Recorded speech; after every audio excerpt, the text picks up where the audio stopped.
आज हम एक अत्यंत सुंदर कहानी प्रस्तुत कर रहे हैं जो एक बहुत पहुँचे हुए त्रिकालदर्शी स्वामी ने अपने शिष्यों को बताई कि कर्म का फल भोगना ही पड़ता है। हमारा देश जो भारत है वो ऋषियों और मुनियों की पवित्र धरती के नाम से सदियों से जाना जाता रहा है और आज भी है।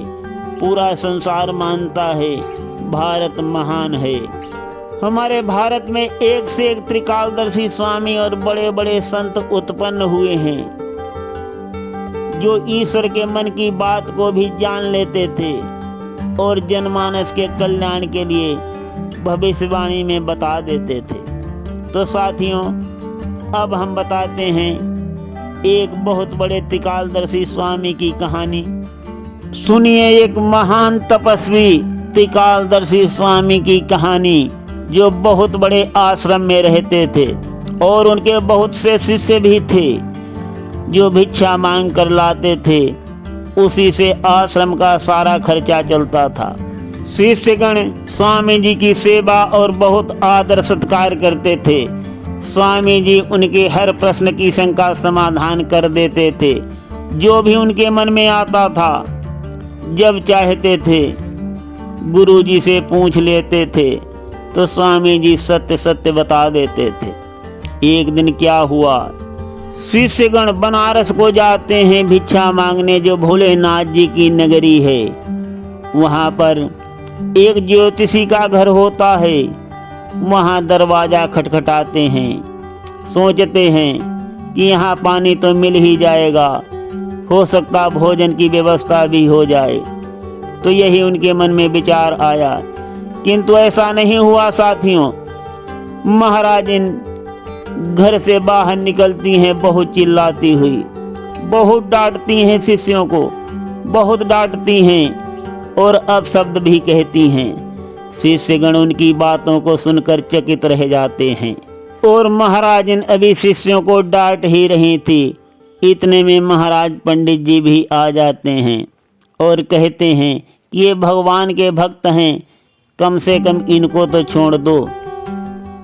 तो पंडित महाराज जी की बातों को सुनकर महाराजिन और तेज हो जाती हैं। उनको भी बहुत से अपशब्द कहती हैं कि तू भी चला जा इनके साथ, और बहुत से अपशब्द कहती हैं। ये सुनकर के पंडित महाराज तो खामोश हो जाते हैं और शिष्यगण वहाँ से चले आते हैं। आगे भी कुछ ही दूर पहुँचे थे तो उनको एक संत जी के दर्शन हुए जिनके एक हाथ कटा हुआ था, उनके एक हाथ नहीं था। तो विचारने लगे कि भला ये तो संत बहुत सज्जन दिखाई पड़ता है, इसका एक हाथ कैसे कट गया। संयोग बस वो भी पंडित जी ही थे। तो शिष्यों ने पास जाकर पूछा कि महाराज आपका एक हाथ कैसे कट गया। तो पंडित जी महाराज बहुत विनम्र भाव से बोले कि मैं अपने कर्मों का फल भोग रहा हूँ, उसी की सजा काट रहा हूँ, जो एक ही हाथ से काम चला रहा हूँ। तो पंडित जी की बातों को सुनकर शिष्यगण सोचने लगते हैं कि ऐसा कौन दुष्ट हो सकता है जिसने इस बेचारे पंडित का एक हाथ काट दिया। और सब आपस में विचार करते हैं कि चलो महाराज जी से आज पूरे प्रश्न की शंका समाधान की जाएगी। आज तो हम लोगों का बहुत बुरा दिन गुजरा है। और यही सोचते सोचते अपने आश्रम पे आते हैं। भोजन वगैरह से निवृत्त होकर के स्वामी जी का दरबार लगता है। उसमें शिष्यगण बड़े आदर भाव के साथ वही घटना का प्रश्न उठाते हैं। गुरु जी को सम्मान देते हुए कहते हैं कि हे स्वामी जी, आज हम भोलेनाथ जी की नगरी को भिक्षा मांगने के लिए गए थे, किंतु वहाँ का नज़ारा देख करके तो हम सबके होश उड़ गए। हम लोग अभी तक भयभीत हैं। तो महाराज जी बोले कि ऐसा तुमने क्या देख लिया। शिष्यगण सारी घटना गुरु जी को बताते हैं। तो गुरु जी कहते हैं कि सुनिए, ये बात सच है जो पंडित जी कह रहे थे कि कर्मों का फल भोगना ही पड़ता है। अब हम कथा को उसी पर शुरू करते हैं। सुनिए, आगे बिंदुवार हम आपको सभी प्रश्नों के उत्तर बताते रहेंगे। वो पंडित जी एक महाराजा के दरबार में रहते थे और बहुत बड़े तपस्वी थे। लगभग 20 वर्ष तपस्या करते हुए और महाराज के पास रहते हुए उनके गुजर चुके थे। महाराज का एक लड़का था, उसकी शादी हुई और महाराज की बहू घर में आई। बहुत स्वागत सत्कार और धूमधाम के साथ सुहाग रात के लिए तरह तरह के यंत्रों से महल को सजाया गया और वर वधू सजे हुए महल में दोनों प्रवेश करते हैं। जाते ही राजकुमार को नींद आ जाती है और वो सो जाता है। बहू को नींद नहीं आ रही है, वो सजावट और सभी यंत्रों की परीक्षा ले रही है। सबको बड़े गौर से देख रही है, पास जा जा करके हर एक चीज पर गौर कर रही है।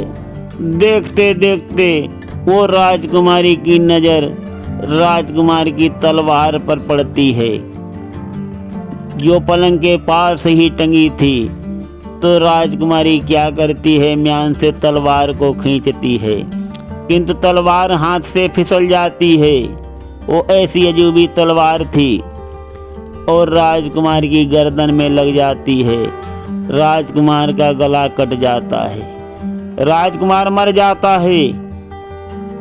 अब लड़की दंग रह जाती है, उसके होश उड़ जाते हैं। अरे ये क्या हो गया। पलंग भी है वो खून से लथपथ हो जाता है। अब वो मन ही मन बहुत बिलख रही है, बहुत पछता रही है कि जब सब लोग देखेंगे तब अब हमारा क्या होगा। यही सोचती सोचती उसको कोई उत्तर नहीं मिल रहा है, किस तरीके से वो अपना बचाव करे। बाद में चिल्ला देती है कि अरे दौड़ो दौड़ो, हमारे पति का मर्डर हो गया है। ये सुनते ही तमाम सेना सैनिक दौड़ के आ जाते हैं और जब राजकुमार का गला कटा हुआ देखते हैं तब सब दंग रह जाते हैं कि अरे क्या हो गया। महाराज बहुत दुखी हैं और लड़की भी रो रो कर बेहोश हो रही है। उससे पूछा जाता है कि क्या हुआ, कैसे हुआ। अब उसको कुछ उत्तर नहीं आ रहा है। उसने किसी को देखा नहीं था तो किसको बता दे कि किसने ये काम किया। किंतु साथियों, अपने बचाव के लिए झूठ बोल ही देता है, चाहे वो कोई भी हो। तो कन्या कहती है कि एक पंडित जी आए थे और उन्होंने ही तलवार मार दी है हमारे स्वामी के। तो सब सैनिक दौड़ पड़ते हैं, कोई पंडित नहीं मिलता है। तो वही जो पुजारी बाबा जाग रहे थे उन्हीं को पकड़ के लाते हैं और कहते हैं क्या यही तो पंडित जी नहीं थे। तो कन्या कह देती है हाँ जी यही थे, यही आए थे और हमारे पति का गला काट के भाग गए। अब महाराज ये सुनकर के बहुत क्रोधित हो जाते हैं और कहते हैं पंडित जी आपने ऐसा क्यों किया। तो पंडित जी कहते हैं महाराज मैं बेकसूर हूँ, मुझे कुछ भी नहीं मालूम। कन्या से फिर पूछा जाता है, कन्या कह देती है कि हमें तो यही दिखाई दिए, अब ठीक से हम चेहरा तो पहचानते नहीं। तो महाराज कहते हैं कि हम पंडित जी को 20 साल से भोजन करा रहे हैं और पंडित जी हमारे घर में रह रहे हैं, तो मैं इनको सजाए मौत नहीं दूंगा, फांसी पर नहीं चढ़ाऊंगा, इनका एक हाथ काट दिया जाए। तो पंडित जी का एक हाथ काट दिया गया। पंडित जी बहुत गुस्सा हो गए अंदर अंदर, देखो इस मूर्ख राजा ने बेकसूर मेरा हाथ कटवा दिया, तो अब मैं इसके यहाँ नहीं रहूँगा। और पंडित जी वहाँ से छोड़ करके बनारस आ गए। शिष्यगण बोले जब उस दुष्ट राजा ने निर्दोष पंडित जी का हाथ काट दिया तो उसको सजा क्यों नहीं मिली, और पंडित जी क्यों कह रहे थे कि मैं अपने कर्मों का ही फल भोग रहा हूँ। तब स्वामी जी बोले हाँ हाँ आगे सुनो। बताऊंगा कि वो अपने कर्मों का ही फल कैसे भोग रहे हैं। पंडित जी पूर्व जन्म में भी पंडित ही थे और बहुत सिद्ध पुरुष थे। वो एक बार जंगल में बैठे हुए तपस्या कर रहे थे। उसी समय एक कसाई गाय का पीछा करते हुए उनकी तरफ से गुजरा। गाय छुप गई थी जंगल में पंडित जी के आश्रम की तरफ। तो कसाई ने पंडित जी से पूछा, क्या इधर गाय गई है? तो पंडित जी ने हाथ उठा के बता दिया था कि उधर गई है। पंडित जी सोच रहे थे कि कहीं हमारे आश्रम में एक कसाई न चला जाए, किंतु गाय भी उसी ओर गई थी और वो कसाई ने उस गाय को मार दिया। पूर्व जन्म की वही गाय महाराज की बहू है और वही कसाई महाराज का लड़का है, और इसी कारण महाराज की बहू के हाथों महाराज के लड़के का वध हो गया है, मतलब उसी कसाई का। मतलब साफ है साथियों, जैसी करनी वैसी भरनी। कर्मों का फल हमें भोगना ही पड़ता है। हम जिसके साथ गलत करेंगे तो उसका बदला हमें देना ही होगा। और अब आगे सुनिए ज्योतिषी महाराज की महाराजिन की कहानी।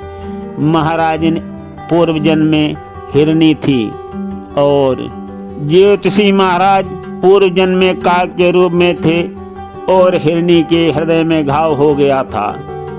तो जो काग के रूप में ज्योतिषी महाराज हैं वो हिरनी को चोंच से मांस निकाला करते थे जब काग के रूप में थे पूर्व जन्म में। तो एक दिन क्या हुआ, उस काग की चोंच हिरनी की हड्डी में फंस जाती है और हिरनी इधर उधर पीड़ा से तड़पती है, बहुत हटाने की कोशिश करती है, किंतु वो चोंच उसी में फंसी रह जाती है, नहीं निकलती है। पीड़ा की वजह से हिरनी क्या करती है, गंगा जी की नदी के धारा में कूद जाती है। सोचती है किसी तरीके से काग की चोंच मेरे बदन से निकल जाए और मुझे राहत मिल जाए, किंतु ऐसा नहीं होता है। गंगा जी में तेज बहाव आता है और दोनों बह जाते हैं और दोनों की मृत्यु हो जाती है। इधर काग की भी मृत्यु हो जाती है और हिरनी की भी मृत्यु हो जाती है। गंगा जी में मृत्यु होने के कारण दोनों को मनुष्य योनि प्राप्त हो जाती है। काग को ज्योतिषी का रूप मिल जाता है और हिरणी को भी स्त्री का रूप मिल जाता है। जो ज्योतिषी महाराज की धर्म पत्नी हैं वो पूर्व जन्म की हिरणी हैं और ज्योतिषी महाराज पूर्व जन्म के काग हैं। पुराने बैर के कारण जितना उन्होंने परेशान किया था, इसलिए ज्योतिषी महाराज की जो महाराजिन हैं वो उनको बहुत दुख देती हैं, बहुत तड़पाती हैं, बहुत परेशान करती हैं। जैसा उन्होंने हिरनी के साथ में किया था, चोंचों से मांस निकाल निकाल के बहुत परेशान किया था, वही यादें उनको आज भी आ रही हैं। जैसी करनी वैसी भरनी, करनी का फल सबको भोगना ही पड़ता है। सुनते रहिए साथियों, स्वामी जी महाराज कहते हैं अपने शिष्यों से। तो शिष्यगण स्वामी जी महाराज का उत्तर सुन करके बहुत प्रसन्न होते हैं और स्वामी जी को बहुत आदर सत्कार के साथ बधाई देते हैं। आज हम कथा को यहीं पर विश्राम देते हैं। सुनते रहिए, धन्यवाद।